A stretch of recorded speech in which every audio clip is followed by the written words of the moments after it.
ఈ Melbourne central station లో మన ఇండియన్ టీని కొనుక్కొని అలా షాపింగ్ సెంటర్ లో తిరుగుతూ ఉంటే ఈ షాప్ కనిపించింది. ఈ షాప్ పేరు ఐ లవ్ స్నాక్స్. అసలు బయట నుంచి చూస్తే ఈ షాప్ నిండా క్లా మెషిన్స్.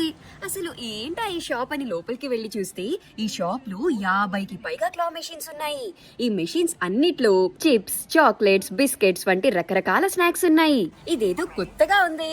ఆడేస్తే పోలా అని ఈ కాయిన్స్ మెషిన్ లో $10 పే చేస్తే 10 కాయిన్స్ ఇచ్చారు. ఫస్ట్ టాబ్లెరాన్ చాక్లెట్ ని పిక్ చేద్దామని ఆట స్టార్ట్ చేసా, కానీ చాక్లెట్ పిక్ అయినట్టే అయ్యి టుపుక్కున కింద పడిపోయింది. అట్లీస్ట్ ఈ ఆనియన్ రింగ్స్ ప్యాకెట్ నన్నా పట్టుకుందామని ట్రై చేస్తే ఇది కూడా రాలేదు. ఇలా అయితే కాదని ఈ చిన్న చిప్స్ ప్యాకెట్ అన్నా పట్టుకుందామని ఆట స్టార్ట్ చేస్తే ఫైనల్ గా ఈ బుడ్డి చిప్స్ ప్యాకెట్ అన్నా గెలుచుకున్నాను. ఇదేదో బానే ఉంది అని ఇంకొకసారి ఇదే మెషిన్ లో ఆడితే మళ్ళీ ఇంకో చిప్స్ ప్యాకెట్ వచ్చేసింది. అమ్మయ్యా, పెట్టిన $10కి 2 చిప్స్ ప్యాకెట్స్ అన్నా వచ్చాయని హ్యాపీగా ఇంటికి వెళ్ళిపోయాను.